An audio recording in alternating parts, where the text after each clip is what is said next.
Welcome to Gaia's Love, a podcast of brief messages to help humanity bridge the gap to the new earth. My name is Vivienne Gerard.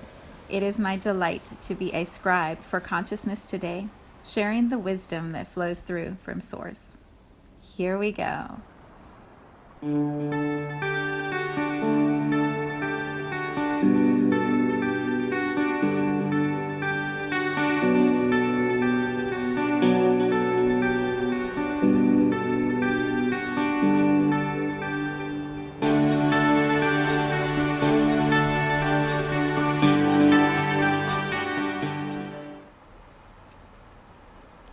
Episode 376. It is Thursday today, not Friday. Once again, I am adjusting my schedule a little bit because of birthday celebration plans. It's a month-long festival here. So today's Thursday. It is beautiful outside. The sun is coming in through the window again, and I think it's going to get just a little bit warmer. It's been really chilly here in Cincinnati. Yeah, I don't know exactly what to share today because most of what I've been doing all week is preparing for my weekend. So I think I'm just going to kind of ramble about what it's like to turn 50. And for those who are already 50 or over, like, wow, I had no idea it was this cool. For those who are on their way to 50, it's really good. It's really good. And I feel like that's what I would like to share with you. So, and I'm going to try not to say so as many times. Let's see. I think I'll start with the lyrics that I was going to read, and then that'll kind of guide where we're going. I am a huge Trevor Hall fan, for those who have not yet realized that from all the lyrics that I keep reading of his. And he has this thing on Tuesdays that he calls Tuesdays with Trev, and he just does an impromptu kind of singing concert for whoever wants to show up on Instagram. It is awesome. It is so much fun. And so I'm getting to know his music better and, the different phases that he's gone through in his work. And I just love him more and more all the time. So if you do not yet know Trevor Hall, I encourage you to listen to his music. Yesterday when I was preparing for our quietly listening session that Andrea Henkels and I host in the evening, it's a virtual healing, and I create a playlist that goes with it depending on what our theme or what's happening energetically on the planet. I create this playlist, and our theme for last night was transitions and patience and trusting divine timing, hands off the wheel and allowing the flow of life to really carry us forward.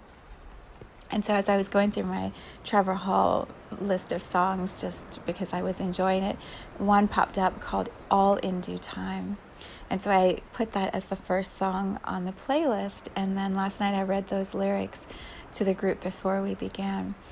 I love these lyrics so much, and it just feels like the perfect vibration or articulation, the perfect articulation of what it feels like specifically for me at this transition point of completing 50 years and then pivoting to see what the next 50 are going to look like. So here's the lyrics. Trevor Hall, All in Due Time, and I'll put a link to the song in the description. One chapter done, one chapter come. I look to the sun, that's where I run. Steadily learning, steady we grow. I hold on to old friends and welcome the new, all in due time. This side and that one I go in between. Let go of dead weight, roam and be free. Grow old and stay young, that's how we live. Some they are taking, but we've come to give. All in due time. Isn't that amazing, Trevor Hall? It's so good. And when you hear him singing it with his voice, oh, it's like just the best magic, the best gift. That is how I feel. It's so silly sometimes when I hear myself saying these things out loud. So I'm like, what is the big fuss?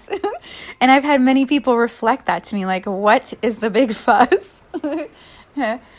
I just have this sense, and I don't know this for sure because, time is relative and who knows what's actually true and what isn't. But I don't know that I've lived past 50 very often in my human lives. And it feels like a big marker for me. Like, you did it. You got to 50. Way to go. And now you're going to keep going. Like, what's that like? What's the body like after 50? What's the mind like after 50? And where's your soul going to take you? These are some of the conversations I have with myself.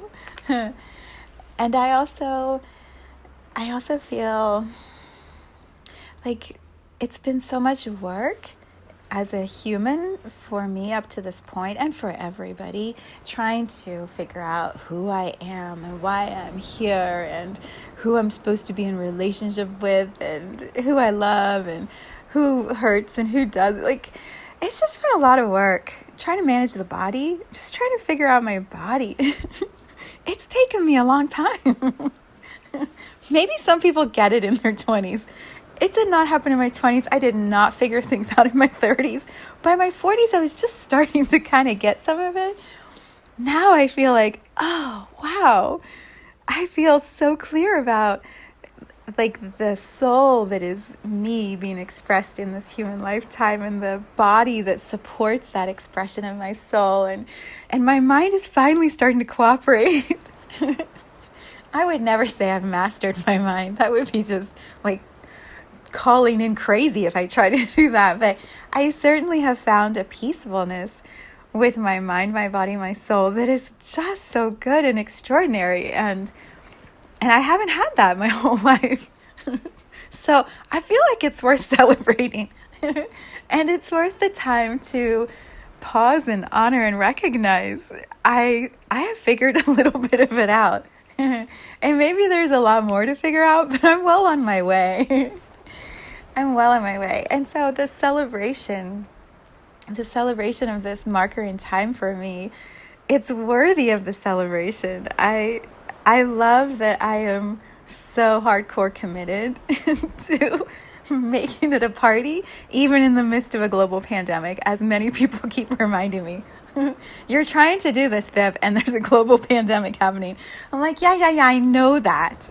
I know that. And I'm celebrating, damn it. Like, I'm going to enjoy this transition in the most beautiful ways that are possible with all of the restrictions and guidelines and fear and blah, blah, all that.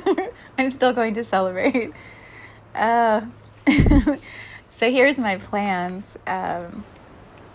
I just feel so, this may be a very annoying podcast for some of you because I am almost giddy. I'm so excited and so happy. I feel like a little child who's getting ready for her birthday party, and like my people are coming and we're going to have this thing and we're going to, it's just so, it's so good. It's so good. Why do we forget to celebrate our birthdays and to have parties?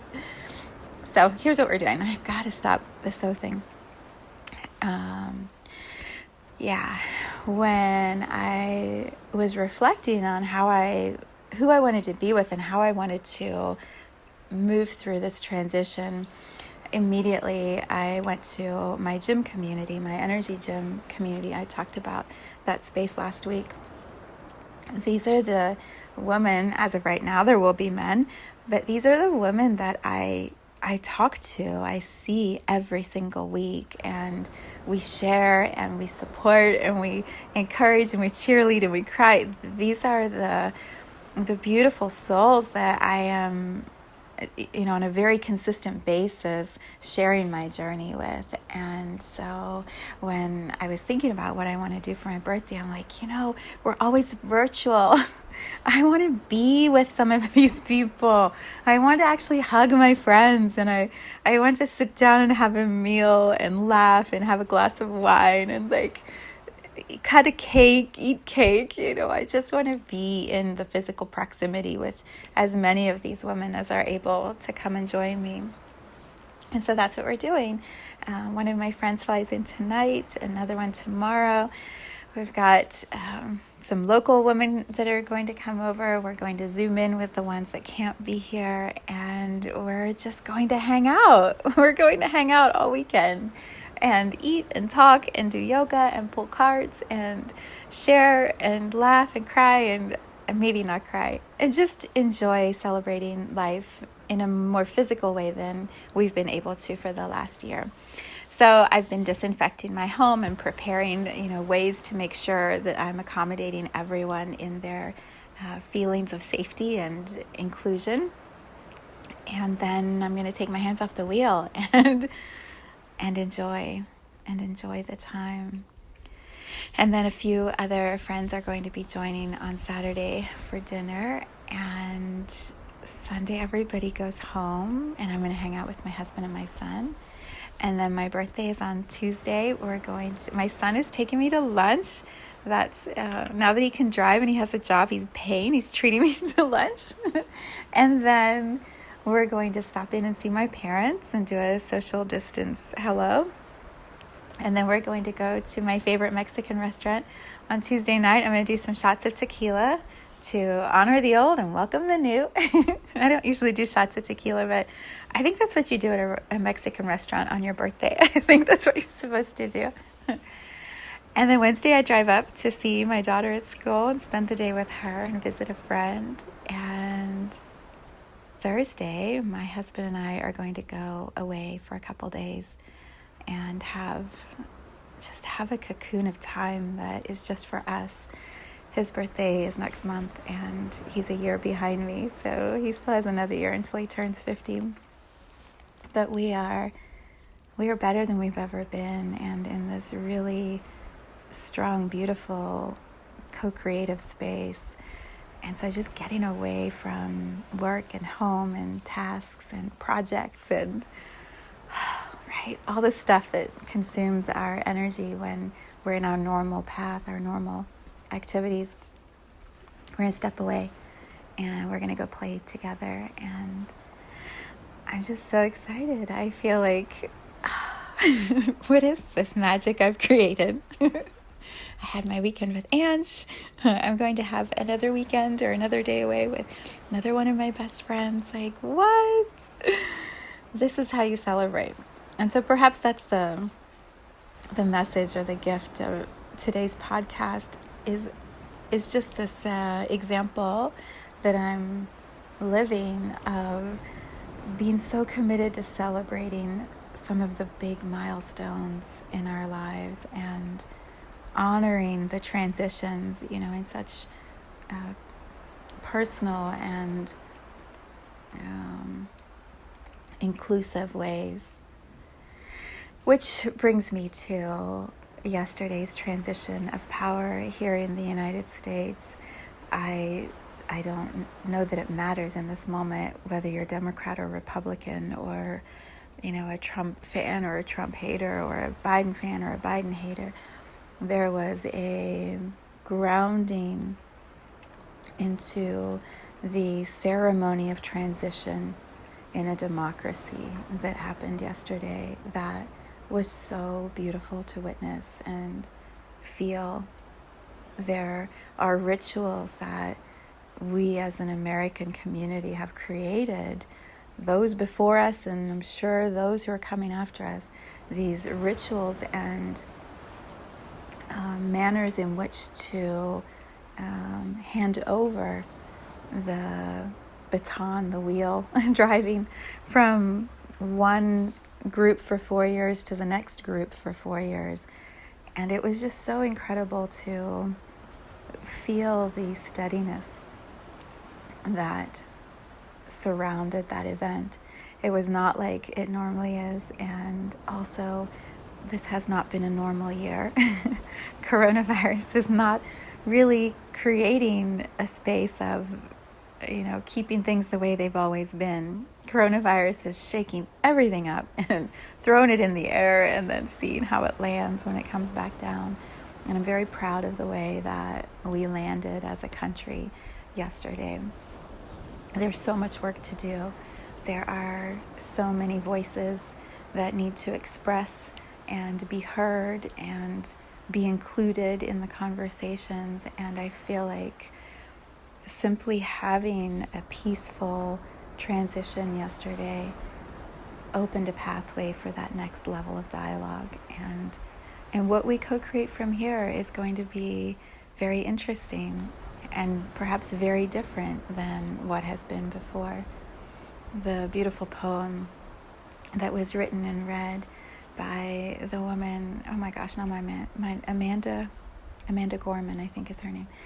Her words articulated, expressed the power of inclusion, connection, unity, working together that is possible, even if we have different ideas and we have different ways of expressing, how we want to be a democracy. She just nailed it so beautifully.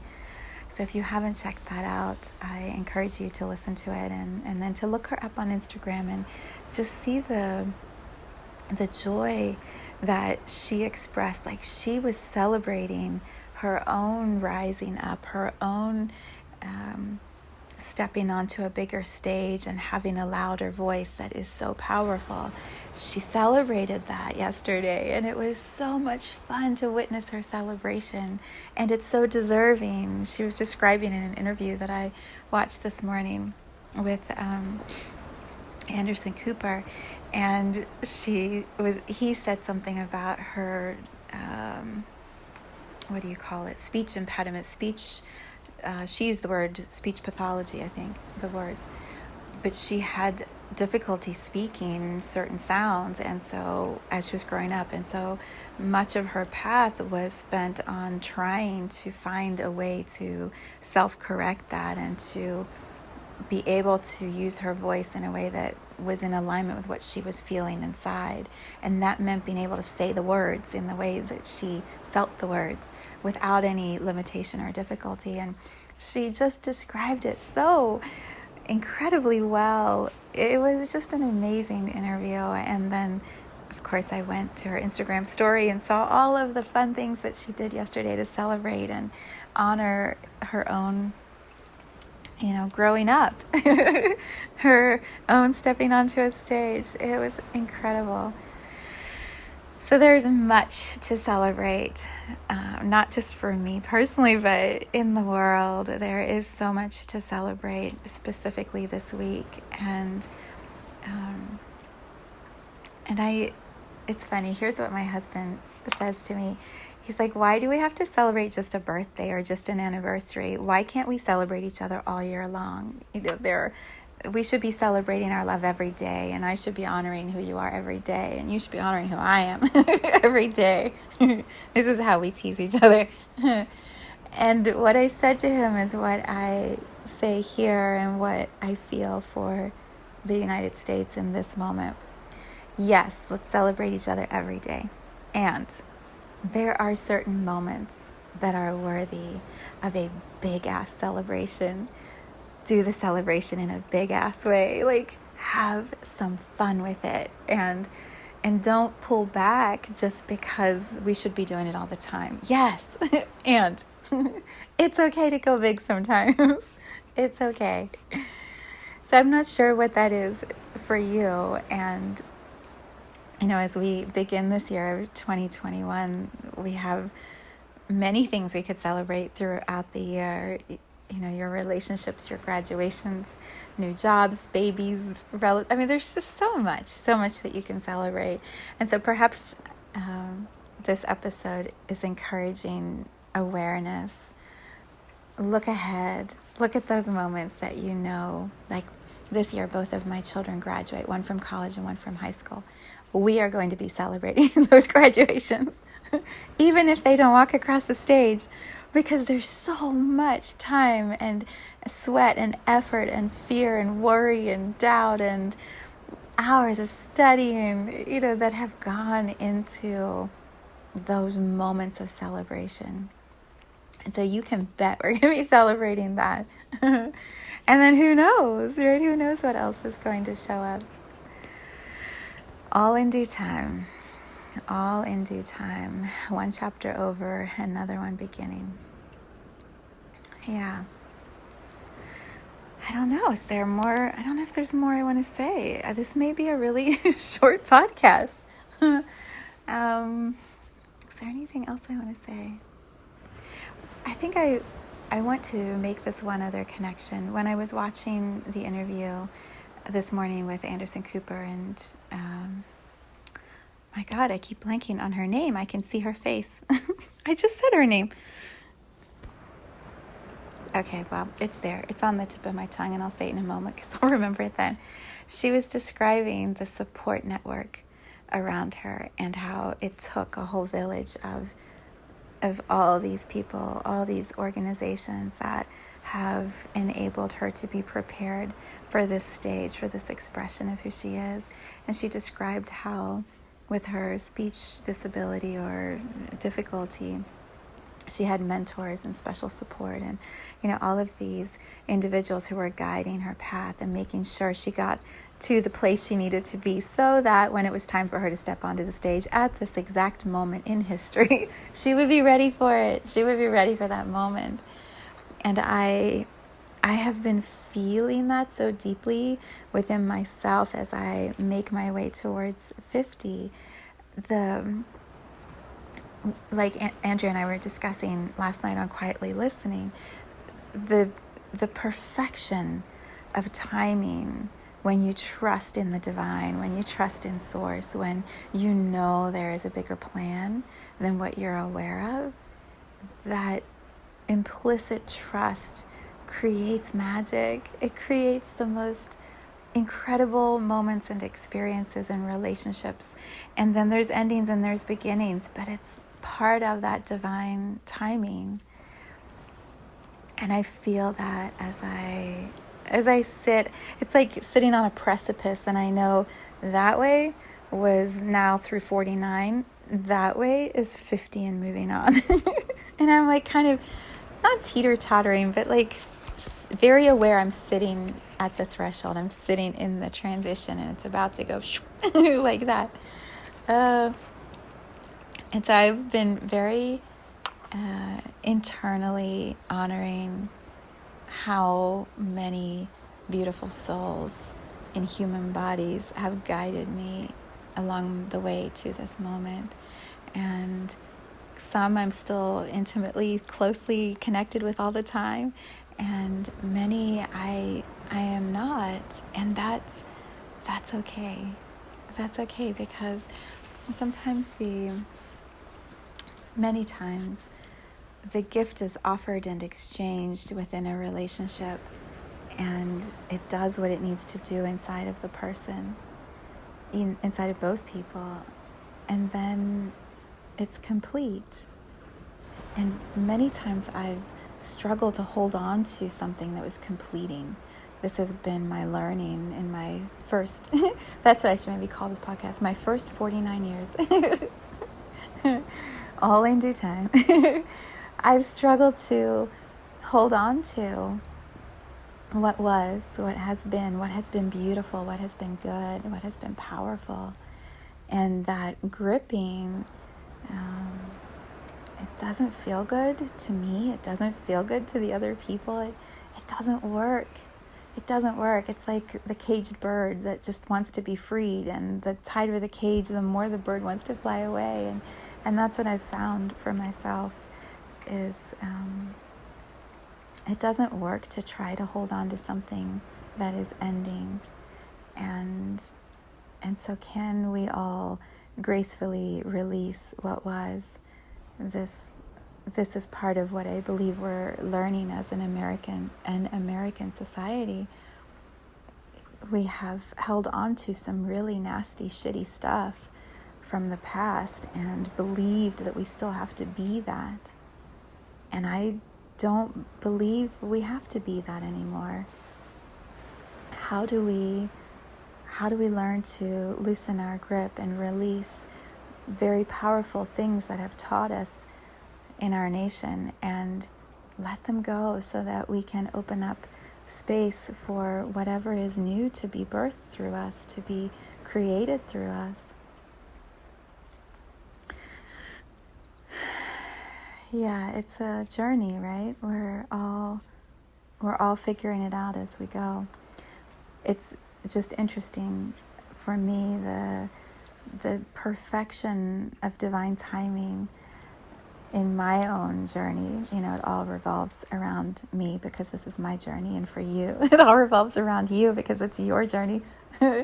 When I look at my journey and I realize I'm turning 50 right as this age of Aquarius is opening with all the Aquarius energy that I carry in my birth chart. And here we are turning the corner as a country into something new that is going to be formed differently than it has been before. There's just so many beautiful parallels and divine winks that I sense and feel.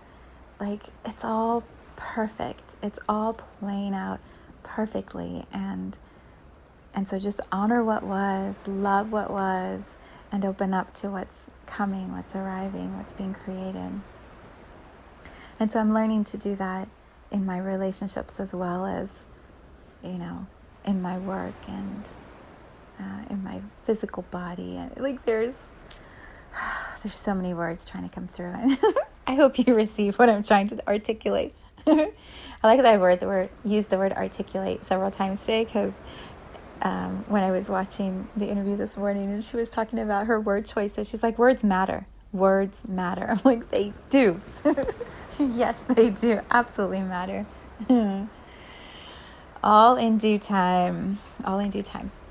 All right, I am headed off to get some groceries, finish cleaning my house, get some food prepared, and then step into playtime for the weekend. I will not be doing a podcast next week because my husband and I will be away. So I will be back the following week. And until then, I wish you so much love and so much joy. And I encourage you to celebrate. Find something this weekend, next week, that is absolutely worthy of celebrating in your life, and go all out just for fun. Go big. Make it a big celebration. I remember with my children when I was teaching them to potty train, Dr. Phil at the time, I think, or Super Nanny, they were like, make it a big party. I got little blowhorns and we'd jump up and down anytime anyone used the potty. It was a party. Party. So whatever ways it's playing out for you, have some fun and celebrate this incredible, incredible journey we're all taking here on Gaia. And I will see you in February.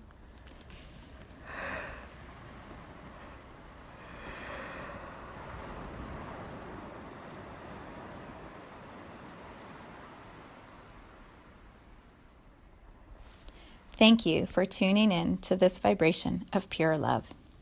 I invite you to join me on Sunday mornings for an hour of meditation, visualization, and energy healing, where we realign our mind, body, spirit with Gaia and Source. You can learn more at mysouljourney.com.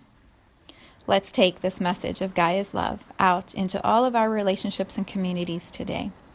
So much love from my heart to yours.